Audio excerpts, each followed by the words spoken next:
Bismillahirrahmanirrahim. My name is Muhammad Amjad Riaz and welcome to my YouTube channel Chemist Amjad. Lecture number 8 chapter number 1 जो है वो हम discuss कर रहे थे। तो आज का जो हमारा टॉपिक है जिसको वो हमने डिटेल से डिस्कस करना है, दैट इज मैथ स्पेक्ट्रोमेट्री। तो इसको ज़रा अच्छे अंदाज से देखना है, आपने गौर से देखना है ताकि चीज़ें जो है वो हमारी क्लैरिफाई जो है वो होती चली जाएँ। क्योंकि डेफिनेटली जो है ये बाकी जो टॉपिक्स हैं प्रीवियस जो है वो तो सिंपल से थे, तो ये थोड़ा सा यानी कि जो है वो एक टेक्निक है, इसको हमने ज़रा अच्छे अंदाज से लेकर चलना है, तो लिहाजा पूरी तवज्जो के साथ जो है वो देखना है इसको। तो सबसे पहले जो है मैथ स्पेक्ट्रोमेट्री। पीछे हमने डिस्कस किया कि आइसोटोप्स किस एलिमेंट के कितने आइसोटोप हो सकते हैं, 2 4 8 10 15 20, ठीक है। इसी तरीके से किसी के एक आइसोटोप है और उसकी परसेंटेज अबंडेंस जो है वो कितनी है, तो उसको जो है वो हम फाइंड आउट कर सकते हैं by using the math spectrometry. Math spectrometry, the word spectro that is derived from spectrum. Spectrum तो ये हमारे पास बनेगा मैथ स्पेक्ट्रम। तो मैथ स्पेक्ट्रम क्या होता है? Actually, it is a graph which is obtained after mass spectrometry. Graph obtained after mass spectrometry. तो math spectrometry करने के बाद जो हमें ग्राफ मिलता है उसको हम नाम देते हैं मैथ स्पेक्ट्रम। और मैट्रिक का मतलब होता है मेजरमेंट, फिर हम उसकी मेजरमेंट करते हैं जिससे हमारे पास बहुत ज्यादा अच्छे रिजल्ट्स जो है वो इनके आ जाते हैं। Suppose that इसमें हमें ग्राफ कुछ u मिलेगा। Graph is plotted across the two axis along x axis and along y axis, ordinate जिसको हम बोलते हैं।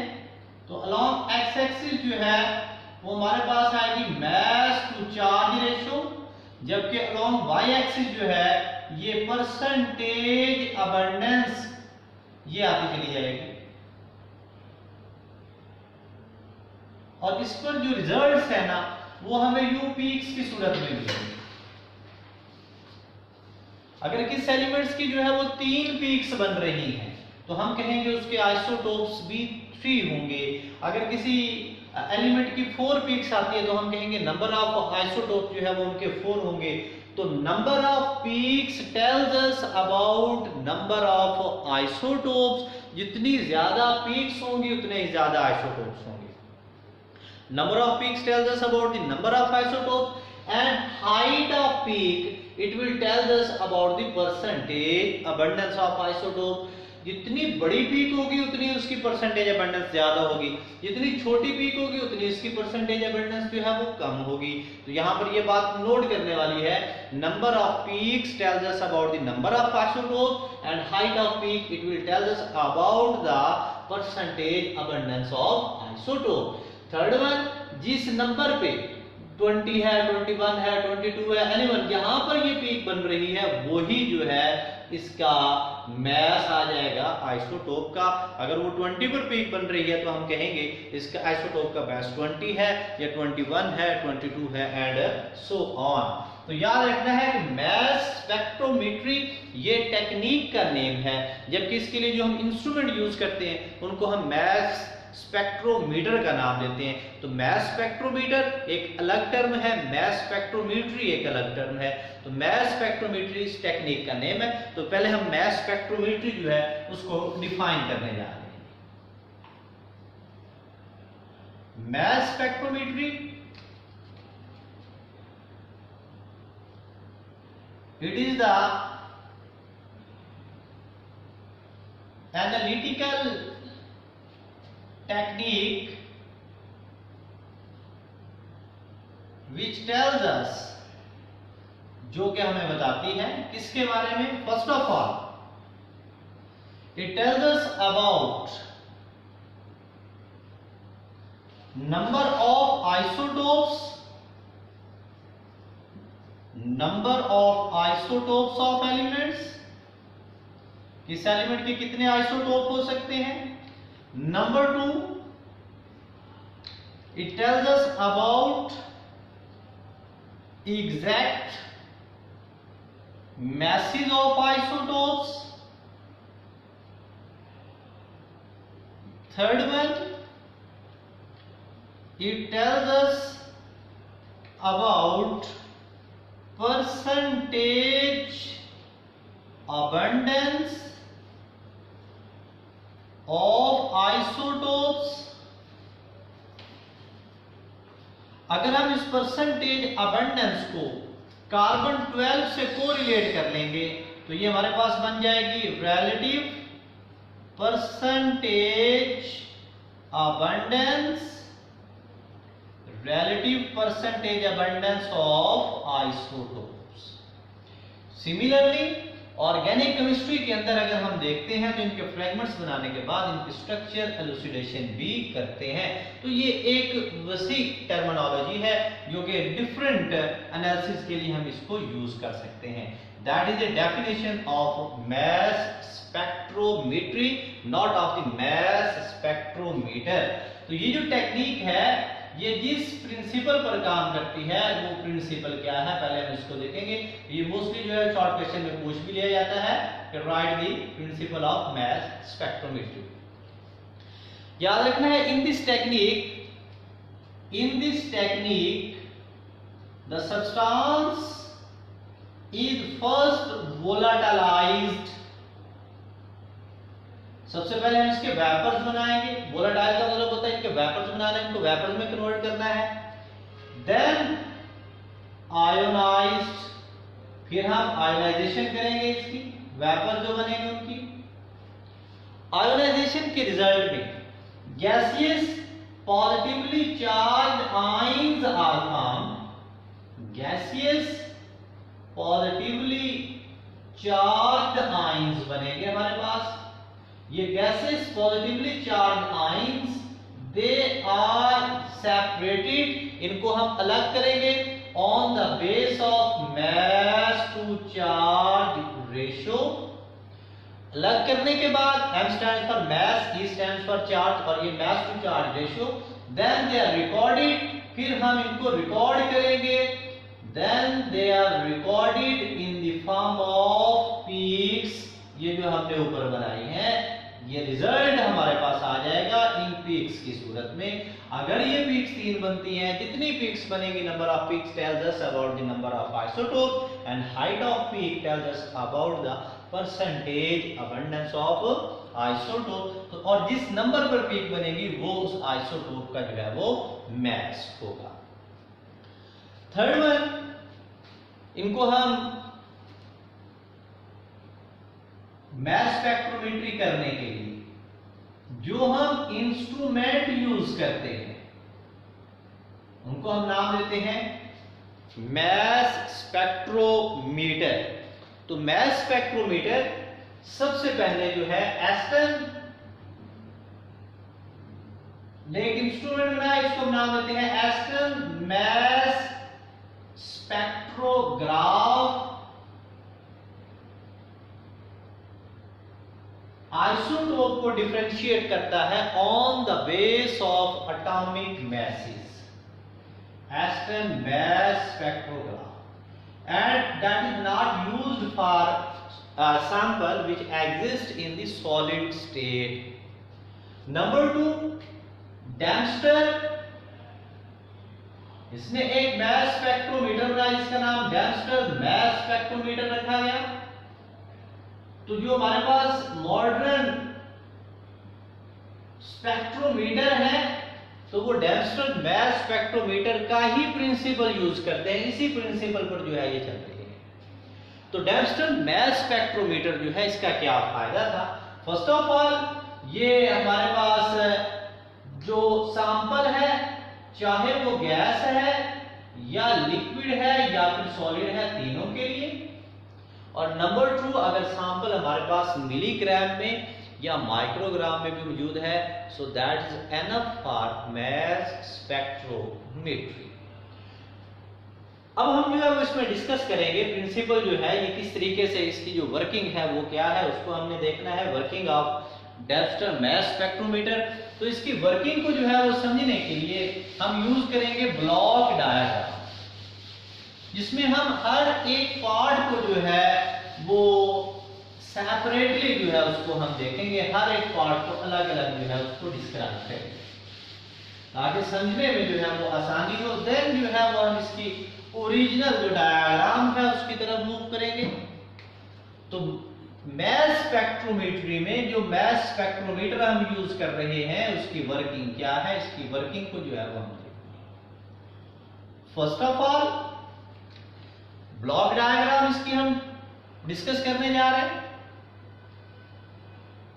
ये हमारे पास है जी इसका फर्स्ट चैम्बर, इसको हम नाम देते हैं सैंपल होल्डिंग चैम्बर, कि एक ऐसा चैम्बर जिसके अंदर जस्ट हमने सैंपल को प्लेस करना है, चाहे ये सॉलिड फॉर्म में है, गैस है, लिक्विड है या सॉलिड है। एंड थर्ड वन, अगर इसकी मिलीग्राम या माइक्रोग्राम भी मौजूद है, that's enough for mass spectrometry. Suppose that ये हमारे पास सैंपल है जिसके बारे में हम इंफॉर्मेशन हासिल करना चाहते थे, क्योंकि शुरू में हमने राइट की थी, हम नंबर ऑफ आइसोटोप्स निकालना चाहते हैं, उनकी परसेंटेज अबंडेंस को जो है वो हम फाइंड करना चाहते हैं, या फिर जो है उनकी रिलेटिव परसेंटेज अबंडेंस और एग्जैक्ट मैसेज को निकालना चाहते हैं। नेक्स्ट चैम्बर,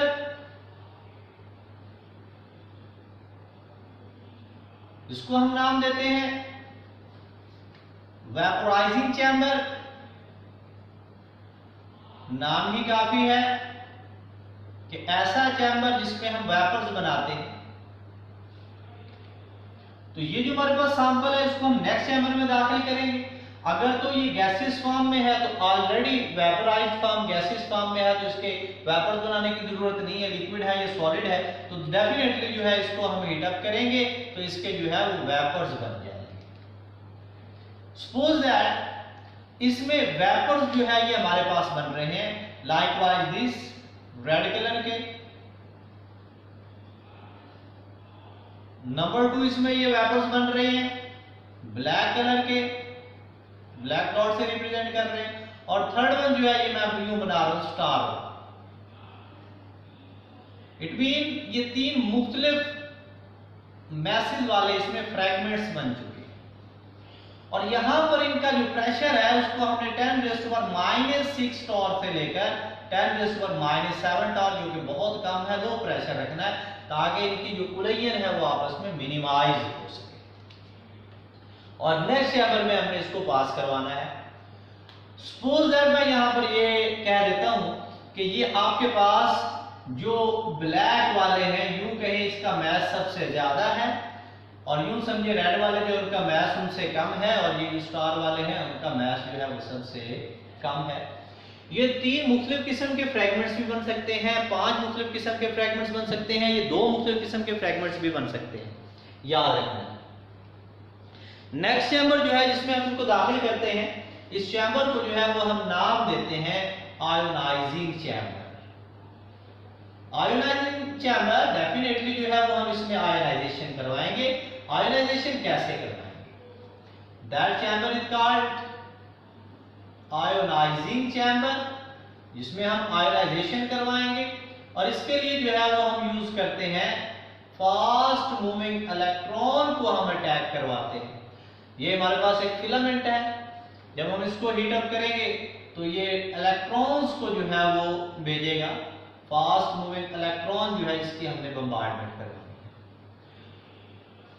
है। ये ब्लैक कलर जो हमने बनाए इनका मैस सबसे ज्यादा है, उसके बाद ये रेड कलर जिनका मैस जो है वो उनसे कम है, और थर्ड वन स्टार वाले जो है इनका मैस जो है वो सबसे कम है। सपोज दैट ये जो फ्रैगमेंट्स हैं या इनको हम m से रिप्रेजेंट कर लेते हैं, और ये इनकमिंग इलेक्ट्रॉन है। इनकमिंग जब इलेक्ट्रॉन आएगा इनके ऊपर टकराएगा तो इनके वैलेंस शेल में से इलेक्ट्रॉन को जो लूजली बॉन्ड होगा उसको निकालेगा। एक इलेक्ट्रॉन ये खुद है कि इसके वैलेंस शेल में से निकलेगा, आगे जो है वो 2 अदर इलेक्ट्रॉन मूव करेंगे, लेकिन ये जो m है इसके ऊपर जो चार्ज आ जाएगा वो पॉजिटिव चार्ज आ जाएगा। तो अभी हमने कहा था gaseous positive charge ions are formed. क्योंकि इनका मैसेज डिफरेंट है तो अब यहां पर ये different mass to charge ratio वाले हमारे पास पार्टिकल्स बनते चले जाते हैं। नेक्स्ट जो है वो हमने इनको एक्सेलरेट करवाना है, नेक्स्ट चैम्बर में भेजना है, इनको हमने एक्सेलरेट करवाना है।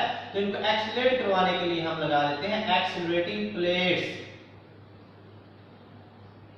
एक्सेलरेटिंग प्लेट्स इनको हम इलेक्ट्रिक फील्ड के साथ अटैच कर रहे हैं, और ये जो इलेक्ट्रिक फील्ड है इसको हम E से रिप्रेजेंट करते हैं और इसकी स्ट्रेंथ जो है वेरी कर सकती है 500 से लेकर 2000 वोल्ट तक हो सकती है। तो ये जो गैसेस पॉजिटिवली चार्ज आयंस हैं तो ये इनको अपनी तरफ खींचेंगे, एक्सलेट करवाने के बाद इनको नेक्स्ट चैम्बर में दाखिल कर देंगे और ये जो हमारे पास एक नेक्स्ट चैम्बर है इसको हम नाम देते हैं analyzer, that is known as analyzer. इसका मैथ सबसे ज्यादा था,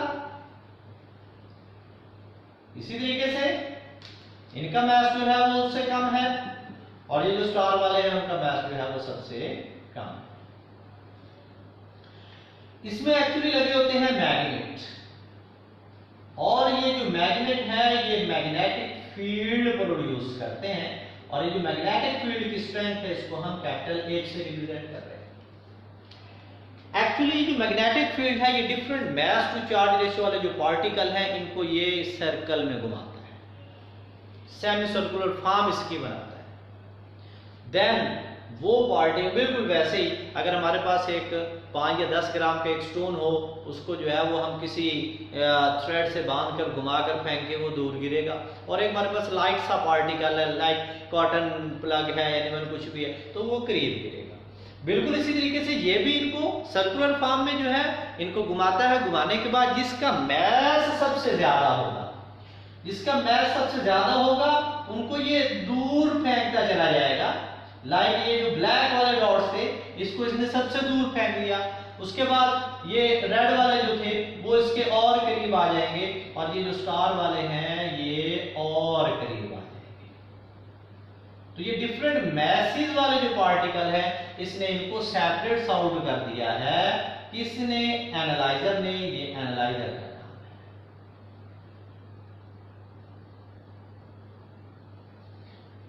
अगर ये 4 किस्म के होते तो ये इनको अलग कर देता। तो different mass to charge ratio वाले पार्टिकल सेपरेट हो चुके हैं, ये काम एनालाइजर का था। इसके बाद जो है वो नेक्स्ट लगा होता है, इसको हम नाम देते हैं electrometer, that is also known as ion collector.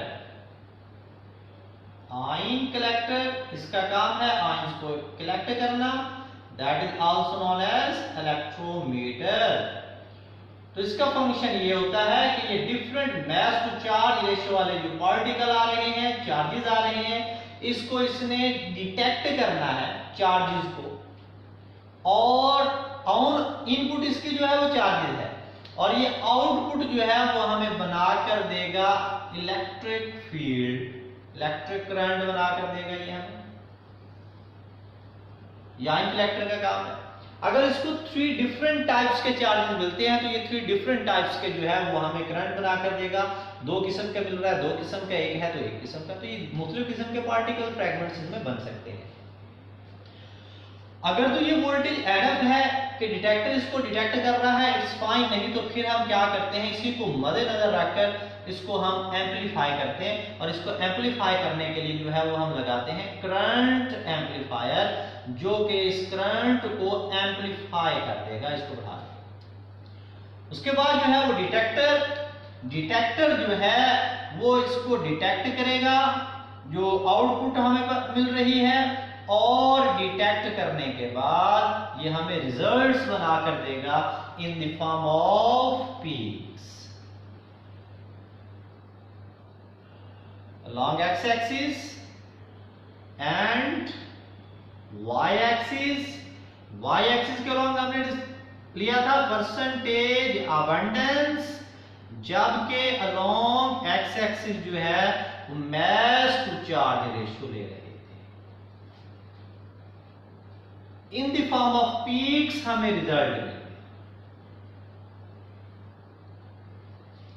say that हमने इसमें नियॉन का सैंपल जो है उसको इंजेक्ट किया, उसके 3 डिफरेंट फ्रैगमेंट्स जो है और आगे इसकी आयनाइजेशन हमने करवाई है, फास्ट मूविंग इलेक्ट्रॉन की बम्बार्डमेंट करके electric field analyser and so on. तो ये नियॉन के 3 फ्रैगमेंट्स जो है ये 3 डिफरेंट प्लेस पर आ रहे हैं। ये नियॉन सपोज दैट ये आ रहा है 20, 21 एंड 22। तीन इसकी पीक्स बन रही है, हम कहेंगे नियॉन के 3 आइसोटोप्स होंगे। जितनी बड़ी पीक बन रही है उतनी उसकी परसेंटेज अबंडेंस भी ज्यादा होगी। और थर्ड वन, ये 20 पे 21 22 ये इनके मैसेज है, तो इसका मैच आ रहा है जी percentage abundance 90.92%, 0.26% and 8.82%. It means we can say that हमारे पास नियॉन अगर हमने लिया है तो उसके 3 आइसोटोप्स बने हैं, एटॉमिक नंबर आइसोटोप सेम और मैसेज इनके डिफरेंट 20, 21 एंड 22।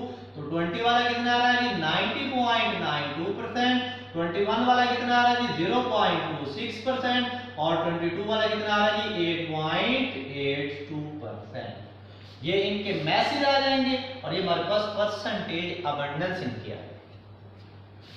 अगर हम सेम प्रोसीजर को रिपीट कर दें विद कार्बन 12 तो हमारे पास जो कोरिलेट करके हम रिजल्ट निकालेंगे कार्बन 12 के साथ, तो ये जो अबंडेंस है इसको फिर हम नाम देंगे रिलेटिव परसेंटेज अबंडेंस। अब हम इसकी जो है ना एक्चुअल डायग्राम जो कि आपके बुक में दी गई है उसको हम देखते हैं। तो ये ब्लॉक डायग्राम ताकि हमें हर एक पार्ट जो है उसको हम उसको समझ सके, आसानी से वो क्लियर हो जाए।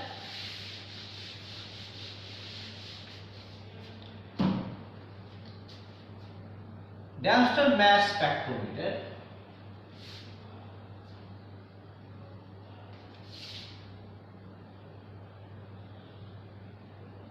इनलेट है जिससे हम सैंपल को इंजेक्ट करते हैं, सपोज दैट वो हम इसमें नियॉन को दाखिल करते हैं।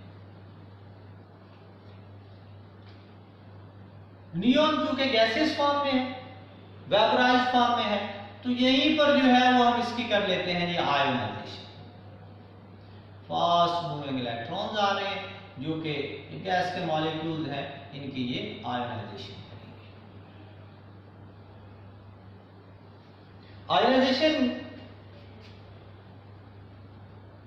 आयोनाइजेशन करने के बाद गैसेस पॉजिटिव आयंस बनते हैं, इनके ऊपर पॉजिटिव चार्ज है, इनको हमने आगे अट्रैक्ट करवाना है, तो इसके लिए जो है वो हम यूज करते हैं जी नेगेटिव ग्रेड।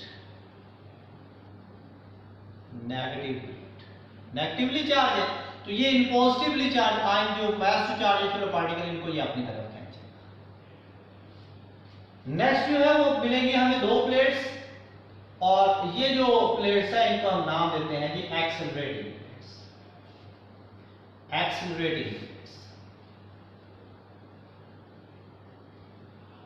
जिनको हम इलेक्ट्रिक फील्ड के साथ अटैच करते हैं और इलेक्ट्रिक फील्ड की स्ट्रेंथ हमने कहा 500 से लेकर 2000 वोल्ट तक होनी चाहिए। वेरी इन इलेक्ट्रिक फील्ड में से जब हम इनको गुजारते हैं, इनको गुजारने के बाद देन जो है ये पास हो जाता है और पहुंचता है एनालाइजर की तरफ। That is analyser. एनालाइजर क्या करता है, इसको एनालाइज करता है और एनालाइज करने के बाद इनको सेपरेट कर देता है।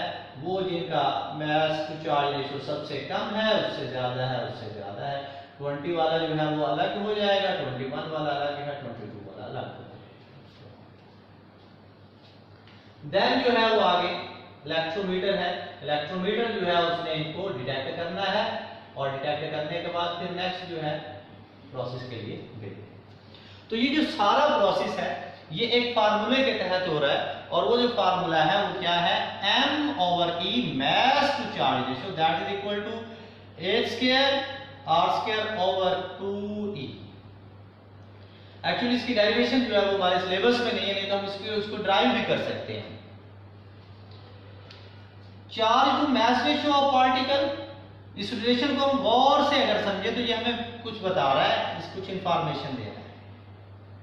क्या इंफॉर्मेशन दे रहा है कि मास टू चार्ज रेशियो और रेडियस जो है इन दोनों का जो आपस में रिलेशन है ना वो डायरेक्ट है कि अगर मास टू चार्ज रेशियो कम होगी पार्टिकल की तो रेडियस ऑफ कर्वेचर भी कम होगा, अगर ज्यादा है तो रेडियस ऑफ कर्वेचर भी ज्यादा होगा। नंबर 2 E इलेक्ट्रिक फील्ड की स्ट्रेंथ, इधर डिवाइड इधर जाकर जो है इसको हम मल्टीप्लाई करते हैं, सपोज दैट मैं इसको यहां से राइट कर देता हूं। तो E का R के साथ जो रिलेशन बनेगा ये भी डायरेक्ट ही बनेगा। आप इलेक्ट्रिक फील्ड को कम करके रेडियस ऑफ कर्वेचर कम या इसको ज्यादा करके हम इसको जो है वो ज्यादा भी कर सकते हैं। इसी तरीके से हम मैग्नेटिक फील्ड का जो रिलेशन है उसको भी हम डिस्क्राइब कर सकते हैं। तो मास टू चार्ज रेशियो जिसकी कम होगी उसका रेडियस ऑफ कर्वेचर भी कम होगा, मास टू चार्ज रेशियो जिसकी ज्यादा होगी उसका जो रेडियस ऑफ कर्वेचर है वो भी ज्यादा ही होगा। मास स्पेक्ट्रम हमने ऑलरेडी डिस्क्राइब कर लिया। एट द एंड जो है वो एक शॉर्ट क्वेश्चन वगैरह जो है वो भी इसमें पूछा जाता है। Right the physical means of separation of isotopes, physical means of separation of isotopes, कि हम फिजिकली जो है इनको कैसे सेपरेट कर सकते हैं। इसके लिए डिफरेंट टेक्निक्स यूज की जाती हैं, like gaseous diffusion, thermal diffusion,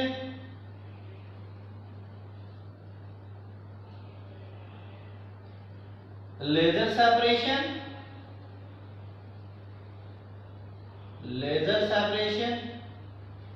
electromagnetic separation, electromagnet use करते हैं। इसी तरीके से centrifugation, ultra centrifugation. These are some physical techniques which are used for the separation of isotopes. That was totally about mass spectrometry कि mass spectrometry क्या है हमें ये पता होना चाहिए। इस तरीके से mass spectrometry उसका प्रिंसिपल हमने डिस्कस किया है। देन बाय पार्ट्स जो है वो हमने इसकी स्टडी की है। नेक्स्ट वन जो है जिस फार्मूले के तहत H इसमें क्या है, that is the strength of magnetic field, E क्या है strength of electric field, R क्या है रेडियस ऑफ कर्वेचर, M और E क्या है मास टू चार्ज रेशियो, और मास टू चार्ज रेशियो की बेस पर ही ये चीजों को सेपरेट कर रहा है। As physical means of separation of isotopes, gaseous diffusion, thermal diffusion, laser separation, electromagnetic separation and ultra centrifugation। उम्मीद है कि ये टॉपिक जो है वो आप लोगों को अच्छी तरीके से क्लियर हो जाएगा। तो कहीं पर जो है आप इसके स्क्रीनशॉट बना के इसको आप दोबारा से भी देख सकते हैं। कहीं से समझ नहीं आ रही आप वीडियो को पॉज करें और थोड़ा सा जो है वो आप बैक जाकर उसको आप बार बार रिपीट भी करें। थैंक यू वेरी मच, जज़ाकल्लाह।